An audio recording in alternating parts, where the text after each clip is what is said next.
The Neil Prendeville Show. Weekdays from 9 a.m. 104 to 106. Red FM. It's open on 1-850 104 106. Quite an amount of activity in the newspapers this morning, which I will come back to throughout the course of the morning, I promise you. I just want to go straight to this, actually, because we have Paul Williams, special correspondent with the Irish Independent, set up to speak to us this morning on a very busy day for him. It's been an incredibly busy few days for him. So let's get straight to this targeted shooting in Dublin over the weekend. Paul, good morning, and thank you for taking the call. Good morning, Neil. If this weigh-in was so well known to Gardai in the sense that, you know, there was talk, wasn't there, that there could have been something kick off at the fight, which was supposedly that night, or supposed to be that night, am I right? Well, certainly you're right about Neil, in the sense that it is well known and has been well flagged for several months that these two gangs, the Christy Kinahan International Drug Syndicate, which organised the fight, which was due to take place in the stadium, the National Stadium, on Saturday night, and who had organised and tweeted, by the way, Daniel Kinahan, the leader of the gang, had tweeted that this weigh-in was taking place in the Regency Hotel. It was well known that they were being targeted by the gang of the second most powerful gang in the state, so to speak, who were close associates and swore revenge for the murder of Gary Hutch, who was a nephew of the monk Jerry Hutch, in Spain last September. Yes, it was always going to be a potential flashpoint. Why then aren't you asking? I mean, I know you defend the Gardaí through your career, and you know. I come here, obviously, you haven't been reading stuff I've been writing for the past 2 years, Neil, because the days of defending the Gardaí are well and truly over for me. Anyway, sorry, just to clarify. I have been reading your stuff. I'm an avid reader of your stuff. I mean, anytime you're on air, you would be saying, you'd be talking about the great work of the Garda Síochána, of the drug squads, of the special units, of cabin, what have you. But I suppose my question was, why were there no guards there then? Or why wasn't there a special unit there who would have been heavily armed, policing this way in? I think there are two major issues here. One is that is the question that everybody is now asking. Why were the Gardaí not there?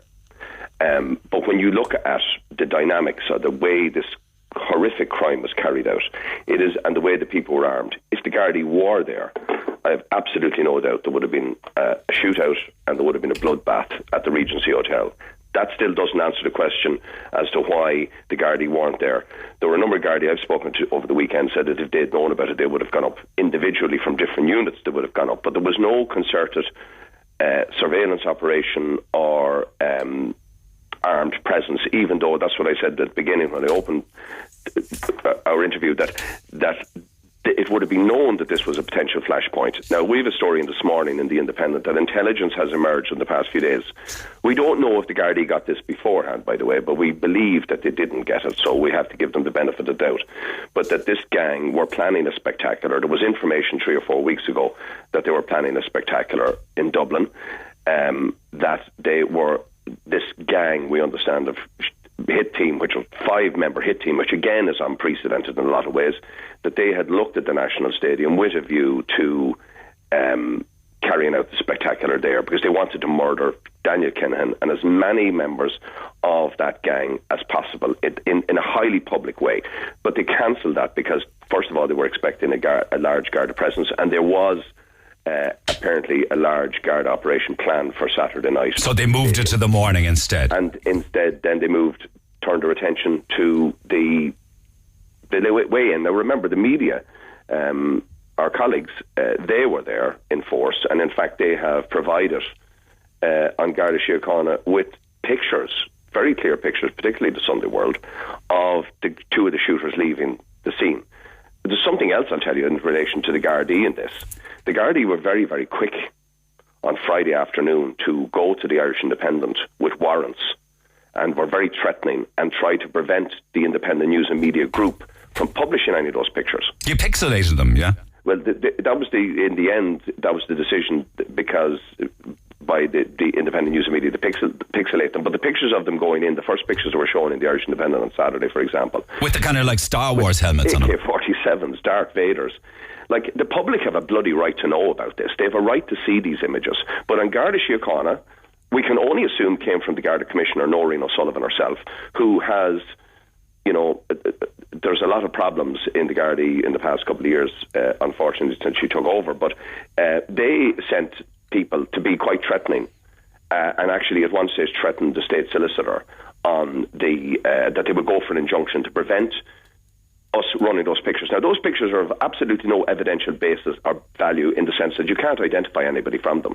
But it's important that the public see these things, and this is what's been happening. Can you not see their faces, though, Paul?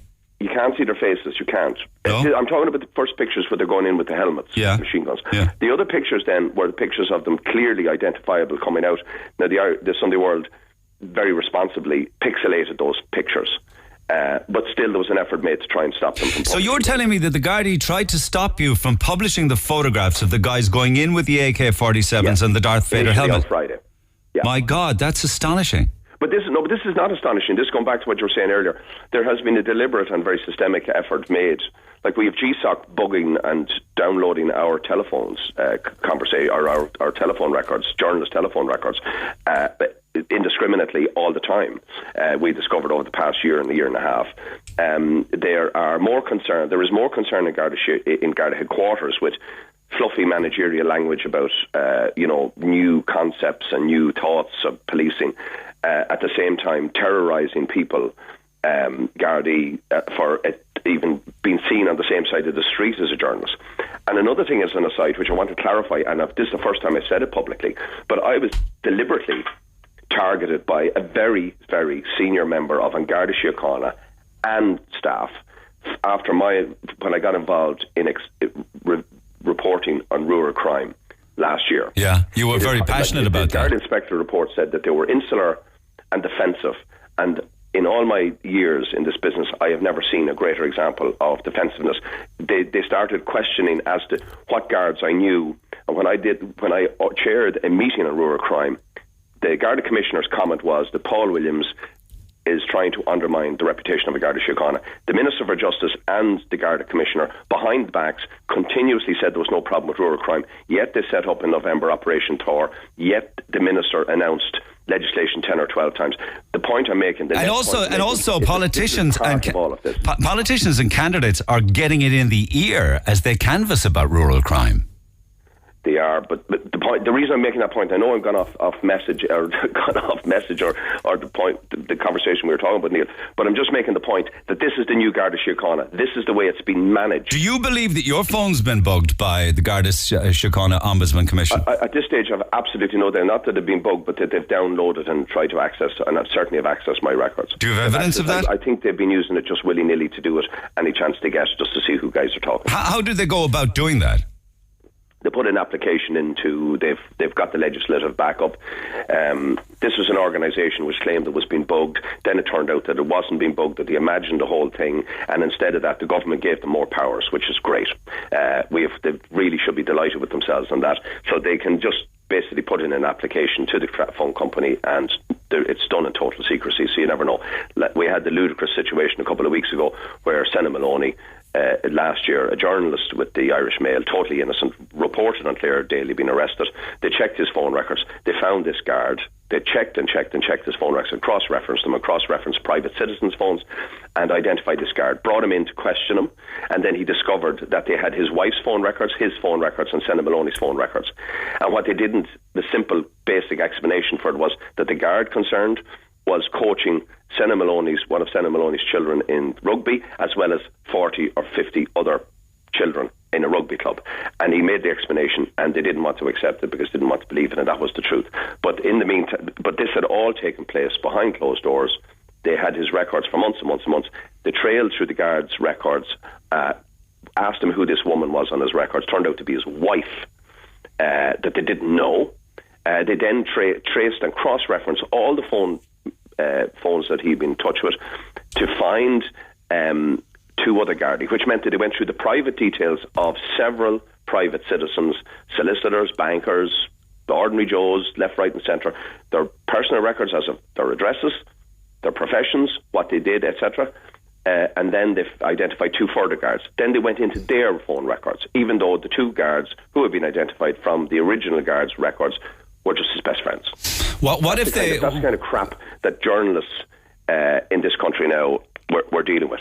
And you know what? It's the 20th anniversary, Neil, of Veronica Guerin's murder, and now we are the journalistic profession in this country, particularly when it comes to crime, are criminals. Here's what our brother had to say on the matter. He said, figures released recently highlight how we have been let down by judges who have re-released criminals back into society. Those criminals have in the last 10 years murdered 93 people, committed 237 sex crimes, carried out 5,319 robberies and been guilty of 19,000 drug offences, being involved in 7,900 assaults.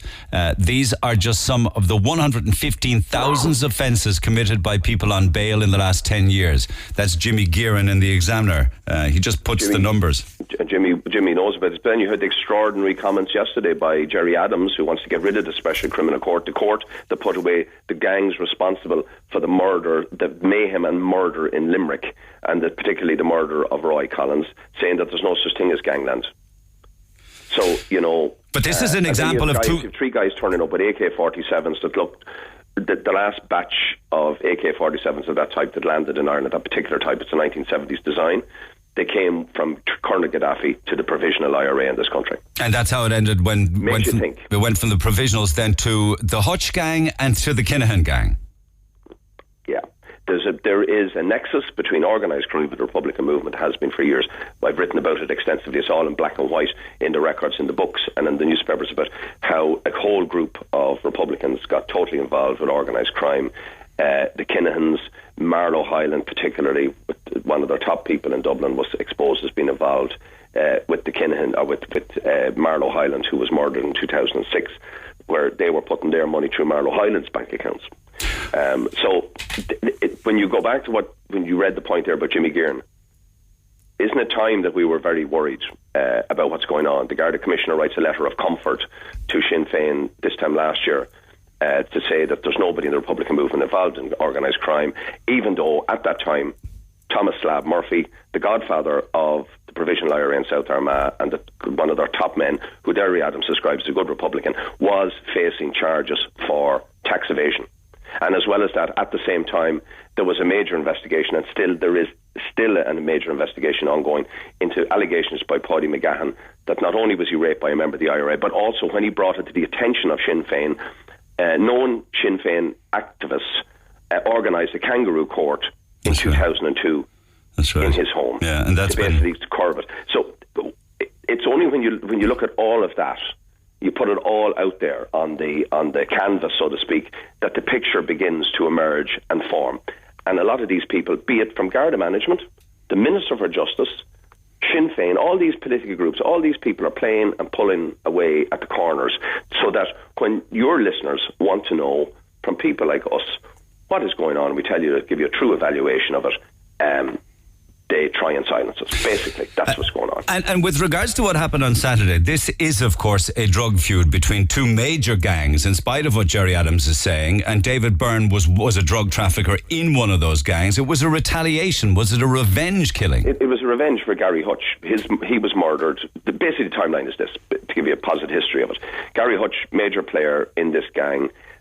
I remember following these guys in 2008, 2009 when I was with the Sunday World. We put big jobs together on them. We followed them for weeks and weeks and weeks. And they were a very big organisation. They fell out. There was much acrimony amongst them. Two of the Kavanagh brothers, who were key players in that gang, were shot dead because they were accused of fiddling money and of informing. Now then Gary Hutch was identified. Now Gary Hutch is different because he's this nephew of Jerry Hutch, the monk. In other words, he comes from pedigree. So they identified him. They were going to shoot him, which is the ultimate and automatic mandatory sanction against anyone who is accused of touting in the criminal underworld. There was a meeting held, a high-level meeting held between the Kinahans and Hutch's associates, where it was agreed that if he kept his head down, stayed out of business, paid money, and I don't know if he paid money. But no, I think they were looking for something like 200 grand or something. Yeah, but that's speculation. I don't even know if that's correct. Okay. I'm only telling you what I can absolutely stand over, and that it was, the decision was, and perhaps there was money paid over. But my understanding was that actually he was to be paid money as part of his termination of his contract, so to speak. But the deal was that he wasn't going to be touched. Then in September they assassinated him. Then all deals were off. Then Kinahan's outfit discovered, oh shit, we've bitten off more than we can chew. They They came to Dublin on 3 occasions at least, according to good intelligence sources, reliable intelligence sources, and they tried to have a sit-down with Hutch's outfit. They were rebuffed and told, there's no point in talking to you guys, you reneged on the deal, so let the balls fall, or the cards fall where they may fall. And then there were a number of tit-for-tat incidents, small incidents going on. There may be a connection to the murder of Darren Carey just before New Year's in Dublin. There was an incident where they tried to murder a cousin of David Byrne, who was shot dead on Friday, at another boxing incident or boxing event in the Red Cow in October last year. So it was simmering away. It was known then that the intelligence, as we wrote in the paper today, that the intelligence has since emerged, as I said earlier, that they were going to hit and stage a spectacular at the stadium. That was worked at by the gang, we now understand, and they decided to change their focus to another, which was, again, as you said, a very high-profile event. And again, that begs the question, why Gardaí were not there? And also the lack of morals of these people, that they would behave in this way, knowing that there were innocent people there and children as well. But that's what they were doing. They were sending an unequivocal message to show, and this was very professional. This was carried out with military precision. Most of these guys, when they go out in a job like this, one of them will bottle it out, or they will collapse, or they will shoot the wrong person. The adrenaline will take over. These guys pointed a gun a few inches away from the face of a young reporter from the BBC who physically would have looked very similar to the boys that they were after. And this is why it debunks that. My understanding is this was a Dublin gang. These are not imported criminals. As is suggested in some of the papers. Exactly who they were after. Yeah. It was only when you know somebody close up and their facial features that in a moment of high adrenaline rush that you're going to be able to identify them. Otherwise you just shoot everybody. These guys went in, shot exactly who they wanted to shoot. Why it was fortuitous that the Gardaí were not there is that there would have inevitably been a challenge, and they would have probably, these guys had AK-47s, remember, Neil. They would have opened fire. There would have been a bloodbath. Why would they need so many of them? Were there people sent in ahead? They were making a point. There were 2 people inside with automatic pistols. They went into the weigh-in. Daniel Kinahan was in there with a number of other people. Then the famous line is, they're not here, we can't fucking find them. They were shouting at each other in Dublin accents. The guys who went in dressed as a woman and the man with a cap on him, they went in pretending to be a couple. They started firing shots in the air, I understand. That was to drive the other guys out towards the so-called 3 Gardaí that came in. Remember, they were dressed with Garda stuff on them. And everybody, all the witnesses initially assumed, the guards are here. But these guys were carrying AK-47s of the provisional IRA type, and then they opened fire on the people that they wanted to kill, and they didn't shoot anybody else. But the ramifications, the fact that they were prepared to do that, to be so audacious, and to show such cool, calm poise as they went in to do this outrage, will chill the bones not only of the gang that they're after, because the Kinahan outfit were meeting and licking their wounds on Saturday. They're talking about killing all kinds of people, including killing journalists now at this stage, because they just want to strike out. In the end of the day, what you're talking about are 2 very powerful gangs, but they are basically, to use the vernacular word I get accused of using all the time, they're just scumbags. And the Byrne who was shot dead was a scumbag. He was a worthless individual who they would terrorise the life and did out of decent, good people, and they would shoot and kill anybody who got in their way. So he got what he deserved. The problem is that this has descended into a degree of anarchy. When guys are prepared to put on police uniforms, paramilitary style uniforms, go out on the streets with AK-47s into crowded public places in the full gaze of the media, knowing, and they would have had to factor into their plans that the Gardaí were going to be there, by the way, Neil. So they were prepared to shoot anyone who got in their way. So that's how serious this is. This, in the nearly 30 years I'm in this business, I've seen much madness and grave events taking place. I've seen escalations. I've predicted stuff that's going on because it doesn't take rocket science to work it out. But I tell you one thing, this truly is the most serious escalation I've seen in many years. Now, what will happen next is, here's what I predict, and maybe they'll prove me wrong, is that this gang, both gangs, will keep their heads down. There's going to be massive police presence on the streets. There'll be a lot of pressure on all the protagonists and all the suspects involved. They will slip out of the country. They will keep their heads down. They will keep their heads down for months. And then it'll kick off again. There will be another spectacular, because the people involved in both sides of this are a bit like the provisional IRA and the UVF. But if there are two different gangs, well, clearly there are two different gangs, and if they are known to the Gardaí and the individuals are known to the Gardaí, why don't they just have special powers to round them all up, or is that oversimplifying things? It's probably oversimplifying things, because then you would have people like Jerry Adams and other political leaders saying that this is an undermining of people's constitutional rights. You can't do that. They can target them as much as they can. They will just, I believe, number one, that by now they would know at least two of the people involved in this outrage, because the photographs are very clear from the incident. So the Gardaí... Do you recognise them? They're looking for. I haven't seen the pictures before they were pixelated. And is it true that the receptionist tried to ring the guards, and that it says that the receptionist was hung up on three times? There is a report that in yesterday's Sunday Independent, I've been talking to the people concerned, but that there was a report that there were 3 attempts made to dial 999, including the owner of the hotel tried to ring and was put on hold, and the phone just rang out. We don't know what. And he eventually had to ring a Garda buddy of his or something? Garda buddy, yeah. Now, the possibility is that maybe the Garda lines were swamped with calls from that incident. I don't know. So you're analysing in the Independent that more bloodshed is expected as all-out war is now declared? You can, as sure as night follows day, Neil. And that's not... this isn't love-hate, like, this is real world. This is real world, yeah. All you have to do is look at the photograph, or any of your listeners, just look at the photograph that was in the Irish Independent of the two boys with the AK-47s. That made the headline news. That was the top of the news on Saturday evening on BBC and Sky. Right across the States. Because it looked like a terror attack. Because it was a terror attack. And then you have candidates in the general election. Number one, this government have been a disgrace in terms of law enforcement. My support has always been for the ordinary cop out trying to do a decent job, trying to keep people safe. It's not for a bunch of management office jockeys who are just pushing and shoving each other to try and get up to the top levels of An Garda Síochána. To me, they're a joke. Some of them, a lot of them, not all of them.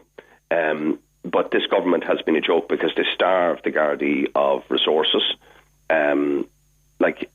At one stage, Neil, 10 years ago, I can tell you this for a fact.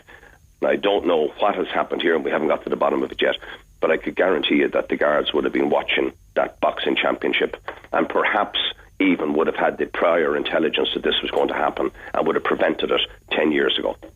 They don't have those. It's all about audits now, and Gardaí, for example, if they look up an incident on the Pulse system and the guard is interested in this job and he's looking at purely for professional reasons, he can be asked a month later and expect a call from Garda headquarters wanting to know why he looked up a certain incident, even though the cop might have been trying to find it, and this is happening all the time, trying to familiarise himself with a crime because he was looking at certain criminals in relation to that crime, and he has to explain himself. So you're saying that the Garda Síochána are incompetent from the top down?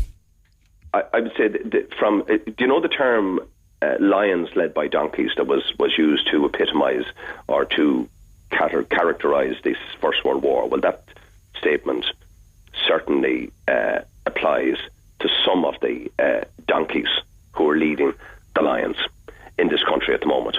Certainly not all of them. You have very, very fine senior police officers, but there has been a rush. There's been a rush since Martin Callanan left, for example, to distance anybody who was associated or worked with Martin Callanan or was close to his regime, so to speak, in Garda Síochána, to be marginalised and pushed aside and kept out of the loop, instead of everybody just pulling together and getting the bloody job done. And they go around then, that's why I make the point, and that's why I'm so angry about it, and I didn't intend to say it, but I was deliberately targeted. I got confidential or documents, and I also got a letter that I was able to, well before Christmas, a number of months before Christmas, where I was given details about what was being done by the Garda headquarters in relation to me in the context of the rural crime.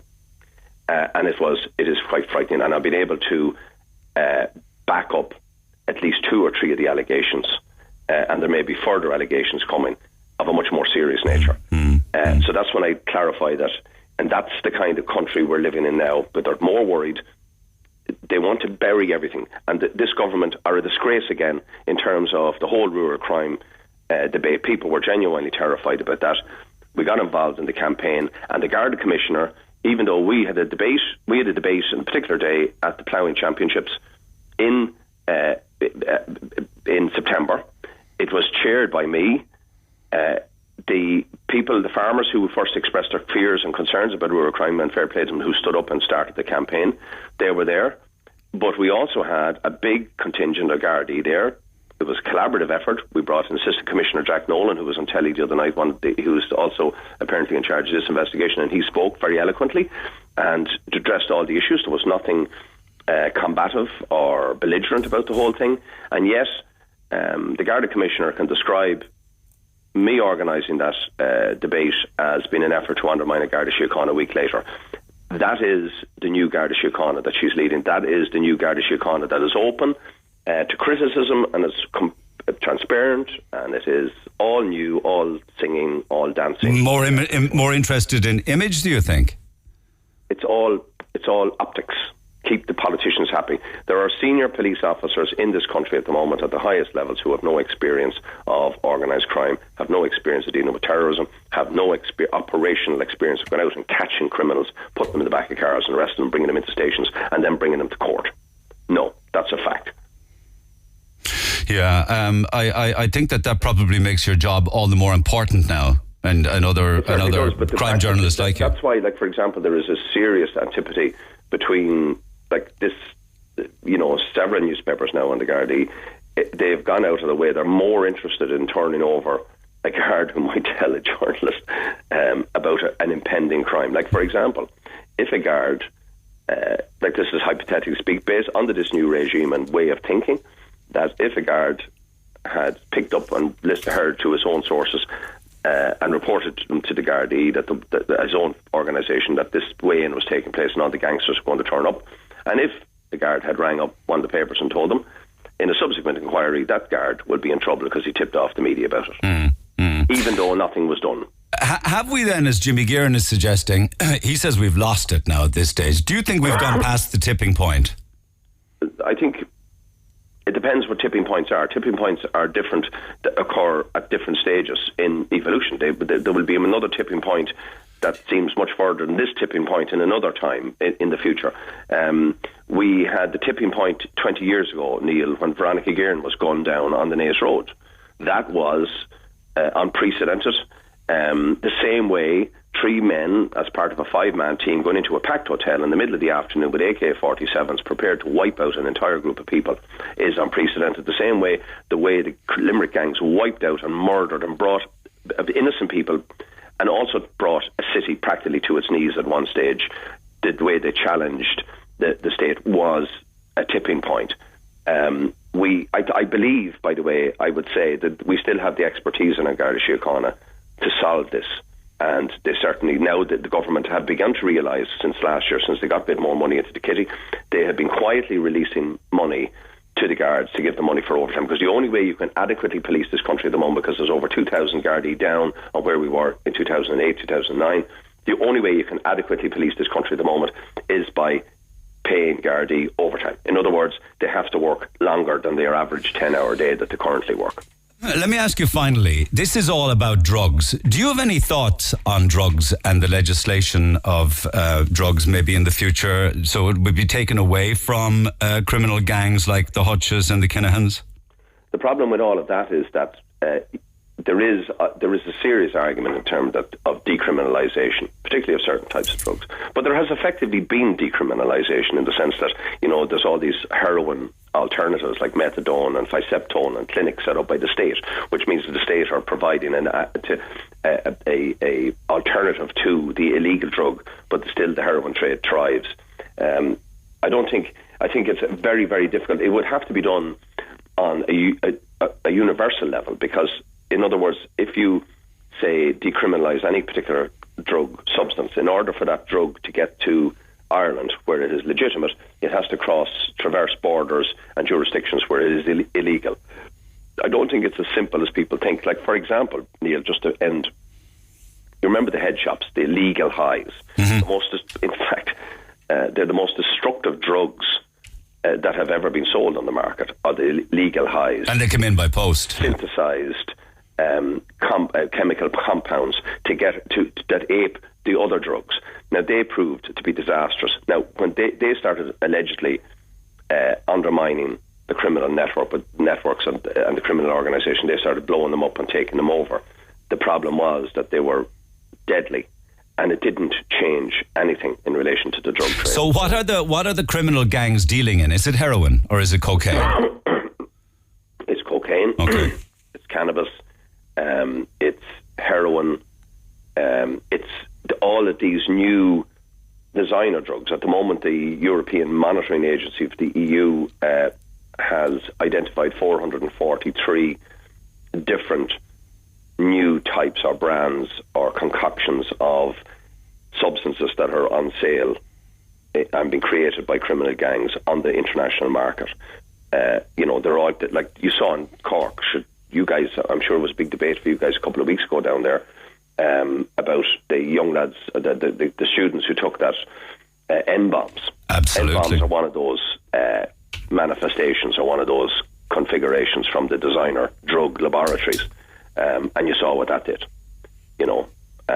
so the criminal gangs control all of that. Just very finally, if just put and this is finally, just put the Garda Síochána aside for just 1 second. Surely it's the justice system from the point of view of the courts and the judges that are failing, with so many people out on bail, so many repeat offenders. What if there was changes there where there was much longer sentences, where there was no remission, where everyone who was guilty of a crime went to jail for long times, and there was no bail, for instance? It's a much more complex issue in relation to that, and criminological issues and all kinds of issues that are much more complex than that. For example, bail laws, in fairness to all the authorities concerned, the bail laws, tagging, all of the longer sentences, none of that would make a blind bit of difference to what happened on Friday. That would not have stopped what happened on Friday, because those guys went out there to do what they were going to do. Yeah, but they may have been in jail. Pardon? They may have been in jail for other offences earlier. They would have found somebody else to do it. Okay. It's not that simple. They have to be caught. And remember, if you notice, over the past number of years, there has been a drop in gangland murders, but things have gone quiet. But there has been a drop in drug seizures. That's purely because of the fact that Gardai aren't getting any intelligence. Like, for example, if somebody comes to a member of Garda Síochána in Cork today and says, someone's going to shoot Neil Prendeville, and that guard dutifully passes on the intelligence, now I'm sure it would be looked at and given it attention. But one of the big things, because of the new politically correct accountability process in Garda Síochána, which is all box ticking anymore, managerialism, they will turn their nose up at the information, because particularly if the source of the information is not what to call registered, he hasn't been signed up as a professional tout, so to speak. But maybe the person or an informant, and maybe the person, the source, doesn't want to. That's something that guards. So somebody goes to a guard with that information, sensitive information. The guard then finds himself under the eye as to why this fella isn't, or the source isn't registered, and the person doesn't want to be registered, but then he picks up the information. What's he do with it? That's the kind of thing the average cop you see patrolling around the streets of Cork, be it a detective or a guard, uniformed guard. That's kind of, for want of a better word, bullshit that they now have to put up with. And yes, as a result of that, you will see incidents and things like happened on Friday getting out of control. Yes, that will be a contributory factor to that. You expect that there's a plan now being hatched for revenge and retribution? As sure as I'm talking to you on the phone. Okay. That's what I said in the Independent today. Okay. Because based on knowledge of these guys, based on 30 years of experience of looking at them and knowing intimately the individuals concerned in this, by the way, I've been writing about these guys on and off for 3 decades. Well, it's funny, you were once writing about the dad, now you're writing about the son. Absolutely. Yeah. And you can see them coming and you can see them going. I spent years chasing after the Kinahan outfit and the Hutch outfit. And I still have to say to you, though, you know the way you think that you've seen it all? What happened on Friday truly was shocking and truly was unprecedented. For the most hard-bitten police officer or the most hard-bitten crime journalists who are close observers of all of this, or even for villains themselves. The audacity of it, the blatantness of it, is it? The audacity of it. The audacity of it, the determination of it, the cool, calm, professional way in which it was carried out, and the fact that it was clear that those AK-47s the magazines were full. They knew exactly what they were at. They didn't injure or shoot anybody. They didn't want to injure or shoot, even though the place was packed and there was pandemonium. They remained cool. That, to me, is perhaps the most chilling part of all of this, actually, ironically. But if the Gardaí had been there and you had 2 or 3 guards from the National Surveillance Unit, they would have been watching. They would be armed with handguns, right? Would have been worse then. What would have happened was, which has happened on a number of occasions before, NSU, National Surveillance Unit, brilliant or group of people, men and women, brilliant at what they do. They're as good as anything you see on Homeland, truly. And fiction imitates life. They would have instantly and automatically jumped out of their cars. They would have radioed for support, but the first thing they would have done was drawn their weapons. When they see armed men coming, they would have shouted, "Stop, Gardaí." The boys would have turned, and they were wearing bulletproof vests. They would have just opened up fire. I have to go because we're way over time and I know you're under pressure. But again, why weren't they there then? Don't know that, and that's a question, as I said at the beginning, Neil, that will be teased out over the coming days and weeks. Why weren't they there? But I will say that what I said, I think in the paper today, I haven't seen the paper, but it was perhaps fortuitous that they weren't there. This could have been a whole lot worse. Okay, Paul, as always, thanks for taking the call. I do appreciate it. Much obliged as always. Paul Williams, special correspondent with the Irish Independent, and lucky to get him. He's got quite a lot on this morning. Lines are open at 1850 104 106. You can text 086 8 104 106. The Neil Prendeville Show. Weekdays from 9 a.m. 104 to 106. Red FM.